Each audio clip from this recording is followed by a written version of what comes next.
బులెటిన్లో breaking news. ఛత్తీస్గఢ్లోని దంతెవాడ జిల్లాలో మరో ఎన్కౌంటర్ జరిగింది. భద్రతా దళాలు మావోయిస్టుల మధ్య జరిగిన భీకర ఎదురుకాల్పుల్లో 3 నక్సలైట్లు చనిపోగా కొందరు జవాన్లు స్వల్పంగా గాయపడినట్లు పోలీసులు ప్రకటించారు. ఉదయం నుంచి కాల్పులు కొనసాగుతున్నాయి. మృతుల్లో వరంగల్కు చెందిన మావోయిస్టు సుధాకర్ ఉన్నారు. సుధీర్ అలియాస్ సుధాకర్ పై 25 లక్షల రివార్డు ఉంది. మరో 2 డెడ్ బాడీలను గుర్తించేందుకు యత్నిస్తున్నారు. మృతదేహాలతో పాటు ఆయుధాలను కూడా భద్రతా బలగాలు స్వాధీనం చేసుకున్నాయి. ఎన్కౌంటర్ జరిగిన ప్రదేశంలో గాలింపు చర్యలు కొనసాగుతున్నాయి.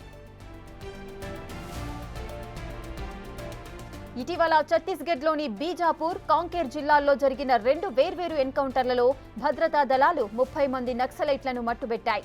ఈ ఎన్కౌంటర్కు ప్రతీకారంగా మార్చి 25న భద్రతా దళాలు ప్రయాణిస్తున్న వాహనాన్ని ఐఈడీతో పేల్చారు. దీంతో అప్రమత్తమైన జవాన్లు దండకారణ్యాన్ని గాలిస్తున్నారు. ఇదే టైంలో మంగళవారం భద్రతా దళాలు మావోయిస్టులు ఎదురుపడటంతో ఎన్కౌంటర్ జరిగింది.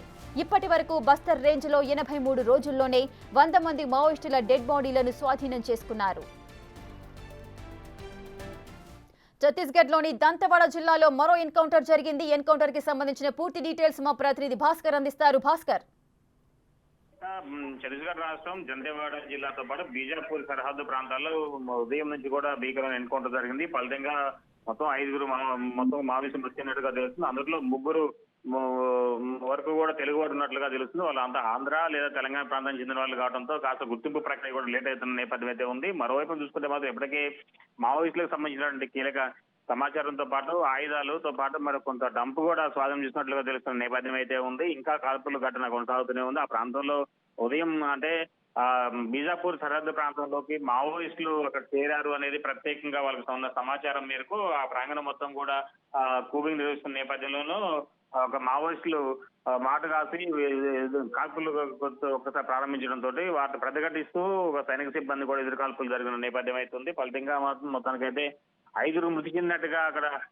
బెస్తర్ ఐజీ కూడా ధృవీకరించడం జరిగింది. మొత్తం 3 మృతదేహాలు మాత్రం స్వాధీనం చేసుకోగా మరో 2 మృతదేహాలు మాత్రం ఇంకా ఆ సంఘటన స్థలంలో నుంచి బయట తీసుకొచ్చేందుకు కూడా వాళ్ళు అంతా ఏర్పాట్లు చేసిన నేపథ్యం అవుతుంది. మరోవైపు ఆ ప్రాంతంలో మొత్తానికైతే ఈ యొక్క 5 నక్సలైట్లు అంటే ఎక్కువగా ఈ మా ప్రాంగణానికి సంబంధించి అంటే యాక్షన్ ప్లాన్ తయారు చేసుకునే పనిలో భాగంగానే వీళ్ళంతా కూడా ఆ ప్రాంగణం చేరుకున్నారు అనేది ప్రధాన సారాంశంగా తెలుస్తున్న నేపథ్యం అయితే ఉంది. అయితే ఆ ప్రాంతాన్ని మొత్తం కూడా ఇప్పటికే ఆ డిఆర్జీ సిబ్బంది మొత్తం కావచ్చు, సిఆర్పీఎఫ్ కోబ్రా సిబ్బంది మొత్తం కూడా మొత్తం చుట్టుపుట్టిన నేపథ్యం అవుతుంది. మొత్తానికి అయితే గడిచిన 3 రోజుల నుంచి కూడా ఇది జరిగిన ఎదురుకాల్పుల్లో 30 మంది వరకు కూడా మావోయిస్టులు మృతి చెందగా వాళ్ళు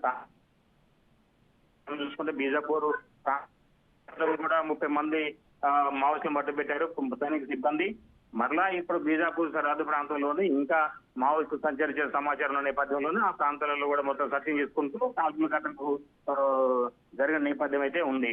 అయితే ఇంకా వర్షానికి ఆ ప్రాంతం అంటే బీజాపూర్, కాంకేరు పరిసర ప్రాంతం అంతా కూడా ఇప్పుడు ప్రజెంట్ మావోయిస్టులకు కేంద్ర కార్యకలాపాలకు కేంద్ర బిందుగా ఉంది. ఆ ప్రాంతం కూడా ఇంద్రావతి నది సమీపాన్ని నేషనల్ పార్క్ ఉండడంతో ఆ ప్రాంతం మొత్తం కూడా కాస్త నీటి సాంద్రత ఎక్కువగా ఉండటంతో కొద్దిగా కాస్త వాతావరణం కూడా అక్కడ ఉన్న అడవి కూడా దట్టంగా ఉండటంతో కొద్దిగా ఆ ప్రాంతంలో సేఫ్ జోన్ గా ఉంటదనేది నక్సలైట్ కార్యకలాపాలకు సేఫ్ జోన్ గా చూసుకున్నారు. అయితే ఆ ప్రాంగణాలు కూడా అత్యాధునిక టెక్నాలజీ సహాయంతో మొత్తానికైతే మావోయిస్టుల యొక్క ఉనికిని వాటిని గుర్తించుకుంటూ ముందుకెళ్తున్న నేపథ్యం అయితే ఉంది. ఇంకా ఆ ప్రాంగణంలో సుమారు కొన్ని గ్రామాలు మొత్తం కూడా ఇప్పటికే సైనిక సిబ్బంది చేతిలో ఉంది. అడుగడుగునా కూడా వాటిని క్షుణ్ణంగా పరిశీలన చేస్తూ నేపథ్యం అయితే ఉంది. Rekha, right, thank you Bhaskar, thanks for the details.